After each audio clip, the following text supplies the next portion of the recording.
यह घटना बहरी प्राथमिक स्वास्थ्य केंद्र पीएचसी परिसर में स्वास्थ्य व्यवस्थाओं की गंभीर खामियों को उजागर करती है। सोशल मीडिया पर वायरल हुई एक वीडियो के बाद यह मामला तब सामने आया जब यह पता चला कि पीएचसी परिसर के ठीक बगल में स्थित खुशबू जनरल स्टोर पर मेडिकल दवाइयां बेची जा रही थी और स्वास्थ्य केंद्र में आने वाले मरीजों को वहीं से दवाइयां लेने के लिए भेजा जा रहा था। आरोप है कि मरीजों को अस्पताल से दवा न देकर जानबूझकर निजी दुकान पर भेजा जाता था, जिससे मरीजों के परिजन नाराज हैं। मामले ने तूल पकड़ लिया जब सीधी मेडिकल एसोसिएशन के जिला अध्यक्ष मनोज सिंह चौहान अपनी टीम के साथ बहरी पीएचसी पहुंचे। उन्होंने पूरे घटनाक्रम की कड़ी आलोचना करते हुए कहा कि अस्पताल परिसर में इस तरह दवाइयों की बिक्री पूरी तरह नियम विरुद्ध है और प्रशासन को तत्काल कार्यवाही करनी चाहिए। उन्होंने चेतावनी दी कि यदि जल्द कार्यवाही नहीं हुई तो मेडिकल एसोसिएशन आंदोलन के लिए बाध्य होगा।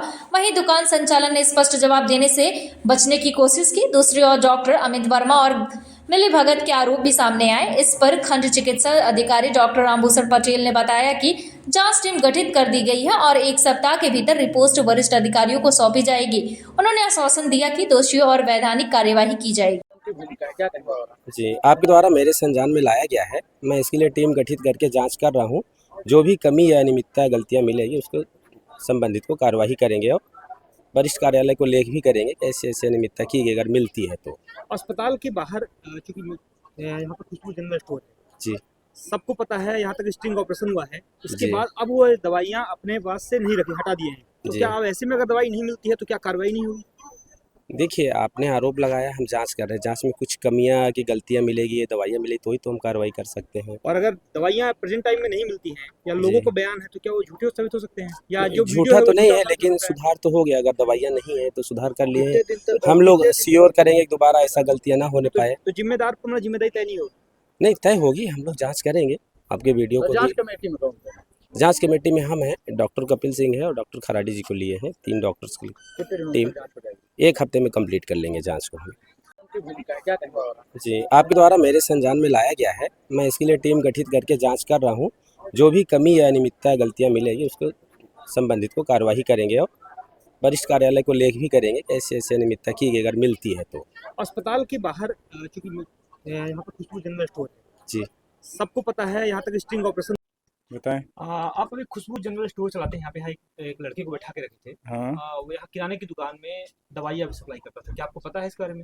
इसके बारे में मुझे बिल्कुल पता है। कोई दवाई यहाँ से नहीं बिकती है। अगर आपको बिकती है तो आप यहाँ देख लें, कोई भी अधिकारी हो यहाँ पे आके चेक कर। वीडियो आप वो गलत तरीके से बनाए हैं। आप वीडियो में दिखाइए मुझे को मेरा दुकान से निकालते हुए लड़का दिखा रहा हो तो मैं बात को मानूँ। वहाँ से मरीज आया है, यहाँ पे दवाई रखा है, उसमें क्या है, उसी मरीज का बयान लेके आइए, उस मरीज को लेके आइए, आप प्रूव कराइए तो मैं मानूंगा कि वो वीडियो सही है। वो वीडियो करता हूँ मैं। किराने की दुकान है, मेरी दुकान है, मेरा घर है, मैं यहाँ कुछ भी कर सकता हूँ। मैं किराना नहीं बेच सकता हूँ। क्यों बेचूं? मेरे मेडिकल स्टोर है बहरी खुशबू मेडिकल स्टोर में। आप चलिए, मेडिकल में मैं दवाई दूंगा आपको, लेकिन यहाँ पे दवाई नहीं बिकी तो आप कैसे वीडियो मेरा चला रहे हैं? मैं इसके खिलाफ, मैं अगेंस्ट आपके खुद जाऊंगा, मैं कोर्ट में लेके जाऊंगा। आप मुझे साबित करिए उसको क्यों वीडियो आपने वायरल किया जैसे मेरे खिलाफ, मेरे चरित्र पे क्यों दाग पहुंचाया गया? स्टोर में 40 वाली राशि 45 में बेचते हैं। क्या हम मेरी संपत्ति है, मेरे को नहीं पड़ रहा है, मैं एक बंडल लेके आता हूँ, मुझे नहीं पड़ता तो मुझे जिसको चाहिए मैं जबरदस्ती तो मैं देता नहीं। भैया लो, मैं राशि 45 में दूंगा, लो। ऐसा तो नहीं है। MRP से ज्यादा नहीं, मेरा नहीं पड़ रहा। जिसकी इच्छा होगी तो लेगा, नहीं तो नहीं लेगा। मैं जबरदस्ती तो नहीं कर सकता हूँ। MRP से ज्यादा आप बेच सकते हैं? नहीं बेच सकता हूँ, तो जो लेगा तो भैया जिसकी इच्छा होगी। आपने लिखा है तो नहीं बेचते हैं या नहीं? भैया अभी तक तो नहीं बिका है। मैंने इस नियम को अभी 2-3 दिन पहले लगाया है, क्योंकि राशि ऑलरेडी महंगी हो गई है GST जिसमें बढ़ने की वजह से। जो राशि 10 नहीं भैया, मुझे नहीं पड़ रहा है। अगर मुझे 10 रुपए बंडल नहीं बेचेगा तो मैं बेच के क्या करूंगा? आपने मेडिकल का निशान लगा, प्लस का मेडिकल का निशान, यहाँ मेडिकल का निशान लगने की वजह ये है कि पहले मैं यहाँ अप्लाई किया था मेडिकल स्टोर का, पर मेडिकल का लाइसेंस न इशू होने की वजह से मैं ऑलरेडी यहाँ पहले फर्नीचर का मैंने काम करा लिया था। इसकी वजह से मैं अब लाइसेंस के लिए अप्लाई किया। पहले मेडिकल खोलने के लिए फर्नीचर रेडी होना चाहिए, उसकी वजह से मैंने फर्नीचर रेडी कर लिया था, जिसकी वजह से नियर बाई हॉस्पिटल होने की वजह से लाइसेंस नहीं इशू हो पाया। लोग आए और यहाँ पर देख के ऐसा कुछ नहीं है। नहीं जी। जो स्वास्थ्य व्यवस्था है, जो स्थिति है, हालात हैं, बहरी प्राथमिक स्वास्थ्य केंद्र में आप खड़े हैं, आप मेडिकल एसोसिएशन के जिले के अध्यक्ष हैं।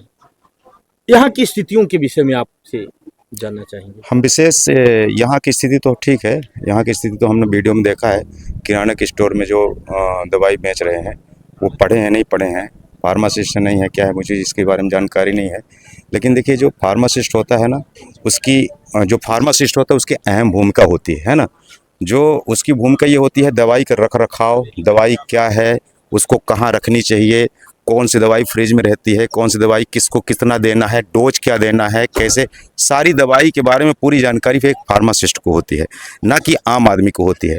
आजकल तो देखिए हर किसी को लाइसेंस बट रहा है, कोई भी बांट रहा है, कहीं से कहाँ से लाइसेंस आ रहा है, कैसे पा रहे हैं लाइसेंस, हमें जानकारी नहीं है कौन दे रहा है ना।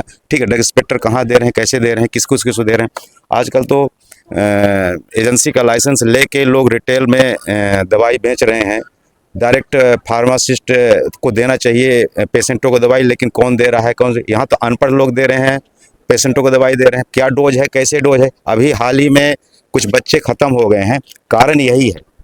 इसका कारण, सबसे बड़ा कारण यही है कि जो पढ़ा लिखा समाज है वो तो फार्मासिस्ट दवाई ले रहा है, लेकिन जो पढ़ा लिखा समाज नहीं, उसे पता नहीं है। ये व्यवस्थाएं कैसे सुधरेंगी, कब सुधरेंगी? ये व्यवस्थाएं सुधरने का तो देखिए हमें नहीं लग रहा कि अभी के सुधारने का कुछ है। आप लोगों ने अपना कदम क्या? हम लोगों को देखिए एसोसिएशन का MPPA जो हमारा एसोसिएशन है, हम पूरी ताकत से गवर्नमेंट को जगाने की कोशिश कर रहे हैं कि गवर्नमेंट जागे और फार्मासिस्ट को जो उसकी भूमिका है उसे दे, उसको अधिकार दे। फार्मासिस्ट को अधिकार ही नहीं दे पा रही है हमारी गवर्नमेंट हमें फार्मासिस्ट को पूरा अधिकार ही नहीं दे पा रही है। हमारी गवर्नमेंट तो यहाँ तक तो ये कह रही है कि अभी हाल ही में बोली थी, एक राजस्थान में कोई मंत्री जी बोला था कि रिटेल काउंटर में फार्मासिस्ट जरूरत ही नहीं है। अब बताइए, वो खुद पढ़े लिखे नहीं होंगे, उनको पता नहीं फार्मासिस्ट होता क्या है। एक बात और आता है, होलसेल का लाइसेंस लेते हैं और रिटेल में बेचा जाता है। ये देखिए, ये तो हर जिले की समस्या है। होलसेल का लाइसेंस ले लेते हैं और रिटेल में बेचते हैं, रिटेल में बेच रहे हैं, फिर डायरेक्ट पेशेंट को दवाई दे रहे हैं। उनको पढ़े लिखे नहीं है, दवाई कैसे देनी चाहिए, क्या देना चाहिए, उनको तो पर्चा ABCD नहीं पता है। डॉक्टर पर्चा में जो लिखा है प्रिस्क्रिप्शन में, तो क्या पता है क्या दे रहे हैं वो। इस संबंध में आप लोग क्या जिले के स्वास्थ्य विभाग के वरिष्ठ अधिकारियों को अवगत कराएंगे, ज्ञापन वगैरह सौंपेंगे इस आने में? बिल्कुल, इसका हम ज्ञापन देंगे और अगर जरूरत पड़ी तो हम धरना तक बैठेंगे। इस मामले में हम धरना तक बैठेंगे।